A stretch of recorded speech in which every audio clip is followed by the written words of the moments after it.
지난주에 우리는 어린 양의 혼인잔치를 살폈습니다. 주님이 재림하시는 그날 우리를 맞아주시는 그것을 결혼식에 빗대어서 우리에게 설명해 주셨습니다. 신랑을 기다리는 신부가 옳은 행실이라는 그런 드레스로 흰 세마포 드레스를 입고 신랑 되신 주님을 기다리고 있는 모습, 그게 바로 오늘 우리의 모습이어야 한다라고 했습니다. 그리고 그 기다리는 신랑이 오늘 11절, 본문 11절에서 드디어 임하십니다. 그런데 오시는 그 신랑이 뭘 타고 오시는가 하면 백마를 타고 등장하고 있습니다. 여기 백마, 흰색은 늘 순결과 거룩을 상징하지만 고대 사회에서는 백마는 특별히 승리를 나타내는 징표였었습니다. 전쟁에서 장수가 승리하고 돌아올 때에 온 백성들에게 승전보를 알리고 승리했음을 나타낼 때 장수가 제일 앞에서 백마를 타고 등장하면 우리 군이 이겼구나, 승리했구나, 사람들이 보는 순간, 저 멀리에서부터 올 때에도 보는 순간 이미 승리를 예감하고 자축할 수 있도록 늘 승전한 장수는 백마를 타고 입성했다고 합니다. 그래서 백마는 승리를 상징하지요. 여기 주님께서 백마를 타고 오신다, 그 이유가 뭐겠습니까? 그건 역사의 마지막 최종 승리를 거두시는 이가 주님이시기 때문에 그렇습니다. 요한복음 5장 22절에 보면 주님이 이렇게 말씀하셨습니다. 아버지께서 아무도 심판하지 아니하시고 심판을 다 아들에게 맡기셨으니 라고 말했습니다.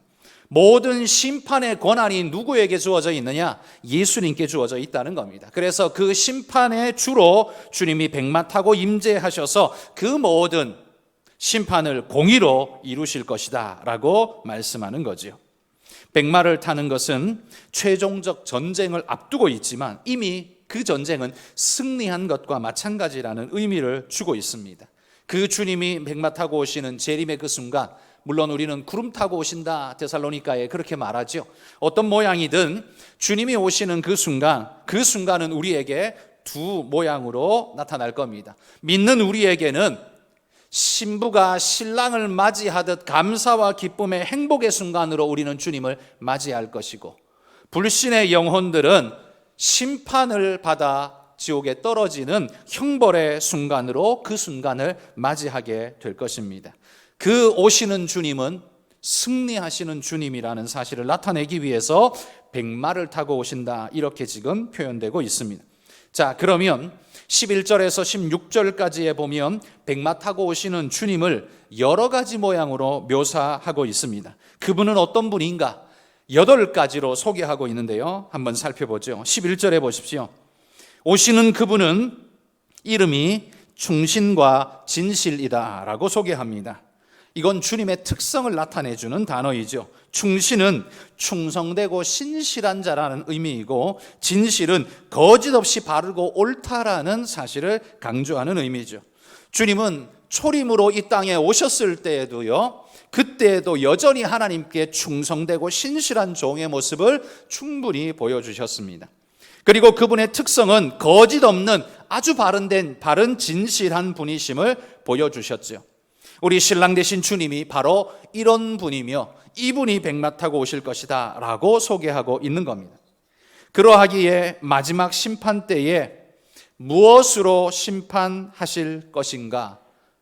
그분이 충성과 진실이기에 충성되지 못한 자는, 진실하지 못한 자는 하나님의 심판에 떨어지게 될 것입니다. 이 충성과 진실은 주님의 이름이기도 하면서 심판의 근거이기도 할 것입니다. 여러분, 우리 모두가 주님 앞에 주님 오시는 그때까지 충성과 신실하신 주님의 모습을 닮아 충성과 진실을 지켜가시는 분들이 되시기를 소망합니다.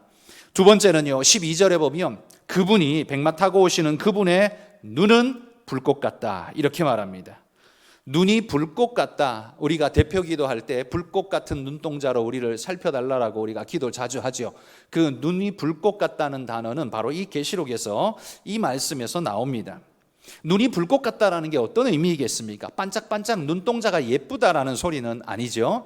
그런 의미가 아니라 사물의 본질과 인간의 마음을 꿰뚫어보는 주님의 예리한 통찰력을 그렇게 표현하고 있는 것입니다. 사실 인간은 인간의 마음을 들여다보지를 못합니다. 그래서 10길 물속은 알아도 한 길 사람 속은 모른다고 했습니다. 그래서 세상 법정에서는 철저하게 드러난 물증만 근거로 될 뿐, 심증에 아무리 저 사람이 유죄다라고 해도 물증이 없으면 그 사람을 무죄로 판결할 수밖에 없지요. 그래서 이 세상에서 무죄라는 판결은 죄가 없다라는 판결이 아니라 그를 유죄로 정의할 근거가 아직 없다라는 이야기일 뿐이죠. 그래서 죄가 없을 수도 있지만 죄가 있는데도 불구하고 밝혀내지 못한 것일 수도 있습니다. 세상은 그럴 수 있습니다. 왜? 증거가 없으면 사람은 확증할 수 없기 때문이죠. 그러나 마지막 심판 때에는 그런 물증이 아니라 물증이 필요 없다고 합니다. 하나님이 이미 우리의 모든 것을 아시고 들여다보시고 우리의 생각까지 아시는 분이라고 성경은 말합니다. 그래서 숨길 수가 없는 거지요. 그래서 여러분, 그런 우리의 모든 것을 들여다보고 아시는 주님이 우리 하나님이시며 오늘도 살아계시고 우리를 지켜보고 계신다는 걸 믿는다면 그리스도인들은 어떻게 살아야 합니까? 그리스도인들은 반드시 정직하고 성실하게 살아야 합니다. 거짓으로 사기를 치고 악을 행하고 그렇게 살면 어떻게 됩니까? 그렇게 살면 우리 스스로가 하나님은 계시지 않고 기독교 신앙이란 건 다 조작에 불과한 것이야 라고 스스로 증명하는 꼴밖에 안 됩니다. 그런데 그게 사실입니까? 아니죠. 하나님은 살아계시고 오늘도 역사하는데 세상 사람들은 그 하나님의 살아계시고 역사하심을 어떻게 볼 수 있습니까? 눈에 보이지 않잖아요. 그걸 알 수 있는 방편은 믿는 우리가 혼자 있을 때에도 아무도 없을 때에도 조용히 있을 때에도 우리가 하나님이 보고 계시다는 걸 믿고 우리는 하나님 앞에 정직과 성실을 지키며 살아갈 때 여러분, 세상 사람들은 하나님이 진짜 계신가 보다, 저 사람들이 저렇게 사는 거 보니까 하나님이 계신가 보다, 여러분 그렇게 믿을 수 있도록 하셔야 합니다. 여러분, 그리스도인이 정직하고 성실하며 옳게 살아야 하는 이유가 뭡니까? 착하게 살아야 하는 이유가 뭡니까? 구원받기 위해서요? 구원은 착하게 살기 때문에 받는 게 아닙니다. 우리가 늘 들어서 아는 말 아닙니까? 구원은 착하게 살아서 받는 게 아니라 주님의 구속, 대속의 은혜로 얻은 거예요. 그러면 착하게 왜 살아야 합니까? 그건 구원을 위해서가 아니라 선교를 위해서, 전도를 위해서다라는 말입니다. 전도를 위해서 여러분은 착하게 사셔야 합니다. 그래서 여러분을 지켜보는 불신자들이 여러분의 행동과 태도를 보면서 야, 쟤들 보니까, 저 사람 보니까 진짜 하나님이 살아계신가 봐, 하나님이 지켜보시는가 봐, 누가 저거를 저 그냥 날로 먹을 수 있는 걸 저거 정직하게 지킨다고 저걸 포기할 수 있겠어? 저 하나님이 지켜보고 있으니까 저 사람들이 저걸 못하는 거 아니야? 이렇게 생각이 들 수 있도록 우리가 신실한 신앙의 모습을 지켜가야 한다는 겁니다. 그런데 예수 믿는다고 말하면서, 예배 드린다고 말하면서, 뭐 직분을 뭘 가졌다라고 말하면서 우리가 사기를 치고 거짓을 일삼으며 쉽게 살아버린다면 세상 사람들은 마음에 확증하게 될 겁니다. 저거 봐라, 저거 하나님 없어, 쟤들 봐, 믿는다고 말하는 자들이 저 모양 저 꼴인데 하나님이 계시겠어? 라고 확증하게 된다는 거예요. 그렇기 때문에 여러분, 그리스도인들은 손해를 봐도 정직하게 살아야 되고 하나님 뜻대로 살아야 되고, 구원받기 위해서가 아니라 구원은 이미 받아 놓았고요, 정직하고 하나님의 선교를 위해, 하나님 영광을 위해 우리는 그렇게 살아야 한다는 겁니다. 여러분, 믿지 않는 자, 하나님을 믿지 않는 자가 사기를 치고 죄를 짓는 건 그 또한 하나님의 심판의 대상이지만 믿는다고 말하는 우리가 그렇게 산다면 어떻게 되겠습니까? 이것에 대해서 주님이 누가복음 12장 47절 48절에서 이렇게 말씀합니다.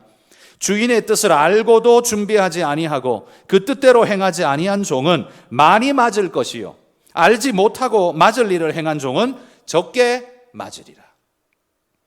여러분이 하나님이 살아계심을 알고서도 거짓과 사기를 일삼는다면 알고도 저지른 일에 대해서 하나님께 많이 맞을 것이고, 불신자들이 하나님 안 믿고 모르고 그렇게 여전히 했다면 안 맞는 게 아니라 적게 맞는답니다.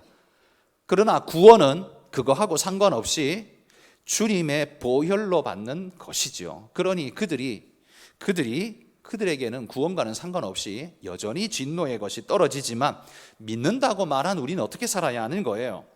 그게 뭐 율법적이네 아니네, 여러분 그런 논쟁은 의미가 없습니다. 우리에겐 뭐가 의미 있어요? 그것이 하나님을 영화롭게 하는 방편이라면 정직하게 사셔야 합니다. 그렇게 살아가시기를 축복합니다. 주님은 불꽃 같은 눈동자로 오늘 우리를 지켜본다는 사실을 기억하시기 바랍니다. 세 번째는요, 12절에 또 이렇게 말합니다. 백마 타고 오신 그분의 머리에는 많은 관들이 있는데 그 중에 이름 쓴 것이 있는데 그 이름은 아무나 알 수 있는 게 아니라 자기밖에는, 그분밖에는 모른다라고 말합니다. 이건 주님이 많은 관을 쓰고 있다라는 표현을 통해서 그분이 왕되심을, 통치자이심을 표현해 주고 있죠. 그런데 주님만 많은 관을 쓴 게 아닙니다. 계시록 13장 1절에 보면 짐승도 왕관을 10개나 썼다 이렇게 말했습니다. 짐승도 왕관을 10개나 쓰고 있습니다. 그건 진짜 왕관이 아니죠. 자기를 과시하는 거짓의 관일 뿐입니다. 그러나 지금 주님이 쓰고 있는 이 많은 관은 이건 하나님이 주신 진짜 관이고 하나님만이 쓰실 수 있는 진짜 통치자의 관인 것입니다. 그런데 이 주님 그 관에 쓰여 있는 이름이 있는데 그건 그분만 아신다 이렇게 표현해요. 이름이 쓰여 있는데 그분만 아신다. 유대 문화에서 이름이라는 건 그 존재를 나타내는, 인격과 가치와 인생 전체를 나타내는 대표였습니다. 그래서 성경에 보면요, 주님께서, 하나님께서 당신이 쓰시는 백성, 인생을 바꾼 존재에게는 이름도 바꾸시는 걸 우리가 볼 수 있죠. 야곱, 뜻이 뭡니까? 뒷발꿈치를 잡은 자, 쉽게 말하면 사기쳐 다른 사람은 걸려 넘어지게 하는 자라는 말입니다. 사기꾼이라는 말이에요. 한마디로 말해서 사기꾼인데 하나님이 그의 이름을 뭘로 바꿨습니까? 이스라엘로 바꿨잖아요. 하나님과 겨루어 이긴, 하나님의 축복을 받은 자라는 그런 의미이지요. 그러니 그 이름이 바뀌었다는 건 그의 운명이 바뀌었다는 소리고 그의 모든 삶이 바뀌었다는 이야기입니다. 그 이름 속에 그의 모든 것이 들어있다는 거지요. 그런데 그분의 그 이름은요, 아무나 모르고 오직 그분만이 안 돼요. 이건 그 누구도 흉내낼 수 없는 유일한 전능한 분이시기 때문에 그런 것입니다. 그분은 진정한 만왕의 왕으로 오신 분이라는 사실을 지금 강조하고 있습니다. 네 번째는 13절에 보면 그분은 피 뿌린 옷을 입고 계십니다. 피가 뿌려진 옷이라면 붉게 물든 얼마나 두렵고 흉해 보이겠습니까만 성경이 피 뿌린 옷이라고 표현할 때 이건 진짜 빨간 피를 뿌렸다는 소리가 아니라 속죄를 말하죠. 속죄, 대속한, 깨끗한, 성결한 그런 의미입니다. 그래서 여기 피 뿌린 옷을 이분이 입었다는 건 죄 없으신 정결한 분이심을 의미하는 그런 해석으로 받을 수 있고요. 또 하나는 학자들이 많은 부분 이렇게 해석을 합니다. 이 피 뿌린 옷을 입었다는 건 이 지금 이분이 백마 타고 등장하는 이 광경은 전쟁의 상황을, 마지막 심판 전쟁의 상황을 전제해 놓은 상황이기 때문에 이분이 피 뿌린 옷을 입었다는 건 대적을 징벌하시고 심판하심으로 그 대적의 피가 튄 그런 옷, 그러니까 승리한 장수의 옷이라는 거죠. 이건 내 피가 아니라 승리하여서 대적의 피가 튄 그런 옷을 입고 등장했다라는 승리자의 모습을 나타낸다라고 또 이렇게 해석하는 학자들도 있습니다. 무엇이든 둘 다 해석은 가능할 거라고 생각합니다. 피 뿌린 옷은 주님의 구속과 정결, 대속을 의미하면서 승리를 의미한다라고 말했을 때 둘 다 틀린 해석이라고 말할 수는 없는 것이죠. 주님은 그런 분이라는 겁니다. 다섯 번째 13절에 보면 그의 이름은 하나님의 말씀이라고 칭해지고 있습니다. 사실 예수님을요, 말씀이라고 부른 제자는 사도 요한이죠. 이 요한계시록을 쓴 사도 요한은 요한복음에서부터 예수님이 누군가에 대해 명확하게 이렇게 기록하고 있습니다. 요한복음 1장 1절과 14절 2절 한번 읽어봅시다. 태초에 말씀이 계시니라. 이 말씀이 하나님과 함께 계셨으니 이 말씀은 곧 하나님이시니라. 말씀이 육신이 되어 우리 가운데 거하심에 우리가 그의 영광을 보니 아버지의 독생자의 영광이요 은혜와 진리가 충만하더라. 여기 요한은 예수님을 가리켜 말씀이라고, 로고스라고 불렀습니다.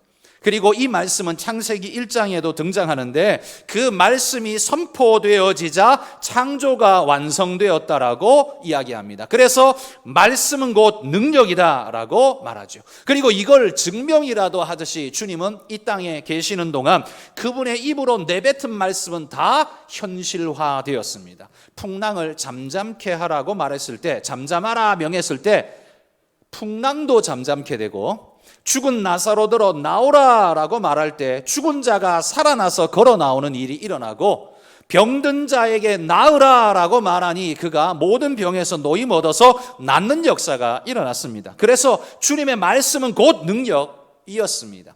창조하시던 그 능력이 바로, 그 말씀이 누구냐? 바로 예수님, 우리 주님이시라는 거죠. 그러니 여러분, 이 모든 걸 가지고 백마 타고 오신 이분 누구십니까? 바로 우리 주 예수 그리스도를 가리키는 말씀이라는 거예요. 그런데 14절에 보면 6번째 특징이 있습니다. 하늘 군대들이 이 흰 세마포 옷을 입고 백마를 타고 우리 주님을 뒤따른다라고 말합니다. 그러니까 주님은 하늘 군대를 이끄시는 장수이시다라고 말하는 거예요. 그분은 하늘 군대를 이끄시는 분입니다. 그런데 그 군대는 흰 세마포 옷을 입고 있대요. 이게 특징입니다. 흰 세마포 옷, 누가 입습니까? 요한계시록 7장에 보면 구속함을 입은 자들, 어린 양의 피로 씻음 받은 자들을 가리켜서 흰 세마포 옷을 입었다, 이렇게 표현합니다. 그러기에 여기 흰 세마포 옷을 입은 하늘 군대들은 바로 주 예수 그리스도를 통해 구속함을 입은 하늘 백성들, 우리 믿는 성도들을 가리키는 표현이다, 이렇게 말할 수 있을 겁니다. 그런데 또 한 가지, 유대인들은 전통적으로 천사들을 하늘 군대라고 그렇게 불렀습니다. 그러니까 천사들은 천군 천사, 우리가 그렇게 부르죠. 하늘 군대라고 유대인들은 늘 그렇게 불렀습니다. 저는 그것 또한 가능한, 맞는 이야기라고 생각합니다. 그러니 여기 흰 세마포 옷을 입고 백마를 타고 우리 주님을 쫓고 있는 이 모든 무리들은 누굴까? 바로 구원받은 모든 하나님의 백성들과 함께 하나님을 수종드는, 우리 주님을 수종드는 모든 천군 천사들이 함께 뒤따르면서 할렐루야 찬양을 하면서 우리 주님을 뒤따르고 있는 모습, 그게 바로 오늘 이 모습, 백마 타신 우리 주님을 영화롭게 하고 있는 이 모습이라는 거죠. 이분이 누구냐? 여러분, 이 이름은 오직 하나님밖에는 받을 수 없는, 천사도 이런 이름을 얻을 수 없는 바로 그분이라는 거예요. 그래서 우리 주님은 제2위의 성자 예수님이라는 사실을 우리는 분명하게 알 수 있는 겁니다. 그리고 7번째는요, 15절에 보면 그분의 입에서 예리한 검이 나온다, 이렇게 표현하고 있습니다. 입에서 예리한 검이 나오는 분은 계시록 1장 16절에서도 우리 주님을 묘사할 때 기록하고 있습니다. 그의 입에서 좌우에 날선 검이 나오고, 이렇게 말하죠. 주님의 입에서 검이 나와서 만국을 치신다, 이건 심판한다는 거죠. 입에서 칼이 나오는 기괴한 형상은 또 뭡니까? 이건 입에서 진짜 칼이 나온다는 말이 아니라 그분의 말씀이 검과 같은 능력으로 모든 걸 심판하는 능력이 있다는 걸 이야기하는 거죠. 그래서요, 구약에도 보면 주님의 입에서, 하나님의 입에서 이런 심판의 요소들이 나온다는 표현들을 종종 씁니다. 이사야서 11장 4절을 한번 읽어볼까요? 공의로 가난한 자를 심판하며 정직으로 세상의 겸손한 자를 판단할 것이며 그의 입에 막대기로 세상을 치며 그의 입술의 기운으로 악인을 죽일 것이며. 여기 보면 주님은 그분의 입에 막대기로 세상을 친다고 말합니다. 심판한다는 소리죠. 입에 막대기, 입에서 막대기가 나오고 입에서 칼이 나오고, 이건 뭡니까? 다 하나님의 심판하시는 말씀의 권능을 표현하고 있는 그런 표현법입니다. 주님은 그분의 말씀으로 모든 자들을 심판하실 거라고 지금 이야기하고 있는 겁니다. 16절에는 마지막 8번째 소개가 나옵니다. 그 옷과 그 다리에 이름을 쓴 것이 있는데 만왕의 왕이요 만주의 주라고 쓰여 있다라고 말합니다. 그 옷과 그 다리에, 옷에도 쓰여 있고 다리에도 쓰여 있는 것처럼 보이지만 사실 이건 두 군데 쓰여 있다는 소리가 이게 아니라 이거 하나의 의미인데, 한번 상상해 보십시오. 백마를 타고 있는 이 우리 주님이 길게 늘어뜨린 옷을 입고 있다면 그분이 말 안장 위에 앉아 있어서 그 옷은 그분의 허벅지를 넘어서 그분의 종아리를 타고 흘러내려 있을 겁니다. 상상해 보시면 그 그림이 충분히 그려지죠. 그래서 그 옷과 다리에 이름이 새겨져 있다는 건 그분의 그 옷에 만왕의 왕 만주의 주님이라고 새겨진 그런 영광의 옷을 입고 있다는 겁니다. 이게 여러분, 이 이름을 누가 얻을 수 있습니까? 천사가 이런 이름을 얻을 수 있습니까? 구원받았다고 해서 여러분 우리가 그런 이름 얻을 수 있습니까? 그건 불가능한 일이지요. 이 이름은 오직 하나님만이 가질 수 있는 이름입니다. 그런데 그 이름을 지금 누가 가지고 있어요? 백마 타신 그분이 가지고 있다는 거예요. 그러니 백마 타신 그분은 우리 주님이신데 우리 주님은 하나님이시다라는 완벽한 증거를 지금 성경이 우리에게 전하고 계시다는 말입니다. 자, 11절부터 16절까지 백마 타고 오신 그분이 누구냐를 장황하게 8가지로나 소개하고 있습니다. 왜 이렇게 장황한 소개를 하고 있을까요? 그건 17절부터 마지막 절까지 나오는 심판, 최후의 마지막 심판이 나오는데 그 심판을 집행하시는 이가 이 백마 타신 분인데 이분이 그런 심판을 할 만한 존재냐? 그거에 대한 증언을 한 겁니다. 이분이 세상 모든 것을 심판하실 만한 자격이 있느냐? 그가 자격이 있느냐? 그걸 8가지로 지금 소개해주고 있다는 거예요. 그래서 장황하게 설명한 겁니다. 자, 그러면 그 백마 타신 분이 어떻게 하십니까? 17절에 보면 한 천사가 태양 안에 서서 외치고 있습니다. 머릿속에 한번 상상해 보십시오. 태양이 있는데 한 천사가 태양 앞에 그 태양 가운데 들어가서 날개를 펴고 떠 있습니다. 그건 태양 속에 쑥 들어갔다는 말은 아니라 태양을 등지고 서 있는 그 모습을 아마 우리가 연상하면 맞을 겁니다. 이건 찬란하게 빛나는 것을 덧입은 하나님의 영광을 덧입은 천사가 지금 이 일을 하고 있음을 말하는 겁니다. 주님께서 주신 권위와 영광을 이 천사가 덧입고 주님의 명령을 덧입고 이 일을 행하는 거예요. 그런데 이 천사가 뭐라고 외칩니까? 와서 하나님의 큰 잔치에 모여 왕들의 살과 장군들의 살과 장사들의 살과 말들과 그것을 탄 자들의 살과 자유인들이나 종들이나 작은 자나 큰 자나 모든 자의 살을 먹으라, 이렇게 말하고 있습니다. 명령이 좀 끔찍하죠. 지금 전쟁을 치르기도 전에 독수리를 불러 모으고 있습니다. 이 새들을 불러 모읍니다. 여러분, 세렝게티 초원에 짐승이 하나 죽으면 어떻게 알았는지 독수리들이 모이죠. 죽음이 있는 곳에 독수리들이 모인다고 성경이 말하는 것처럼 독수리들은 죽음을 보면 그곳에 모입니다. 그런데 지금 아직 전쟁이 일어나지 않았고 죽음이 쌓여 있지 않습니다. 그런데도 불구하고 천사가 독수리를 먼저 불러 모으고 있습니다. 이유가 뭐겠습니까? 곧 일어난다는 거죠. 뿐만 아니라 이 전쟁은 100% 반드시 우리가 이긴다라는 확신을 가지고서 지금 저 대적들, 저들의 살을 먹으라, 그것이 독수리의 잔치가 될 것이다 라고 지금 천사가 선포하고 있는 겁니다. 백마 타고 오신 그분이 이 악한 자들에 대한 마지막 심판을 행하면 그 모든 자들이 심판에 죽어지게 되고 그 죽어진 살들을 독수리의 잔치상이 되게 하신다는 겁니다. 이게 심판의 묘사를 이렇게 하고 있는 거죠. 19절에 보시면 이 전쟁이 어떤 전쟁이냐 하면 짐승들이 땅의 임금들과 군대들을 다 모아가지고 주님과 더불어 치르는 전쟁이라고 말합니다. 이 전쟁은 우리가 계속 이야기 나눴었죠. 계시록 16장 16절에서 보았던 바로 그 장면입니다. 새 영이 히브리어로 아마겟돈이라 하는 곳으로 왕들을 모으더라. 마지막 전쟁, 그의 이 사탄이 마지막 발악을 하면서 세상의 임금들과 군대들을 끌어모아 가지고 하나님과의 마지막 전쟁을 치르는 이 전쟁을 지금 벌이는 것이죠. 그런데 놀랍게도 20절에 보면 그냥 싱겁게 끝나버립니다. 짐승이 잡히고 그 앞에서 표적을 행하던 거짓 선지자도 함께 잡혀버립니다. 큰 소리치며 땅의 모든 군대를 끌어모았지만 그 결과는 단숨에 제압당하고 사로잡혀 버렸습니다. 전쟁을 벌이기도 전에 새들을 불러 모은 이유가 여기 있는 것이죠.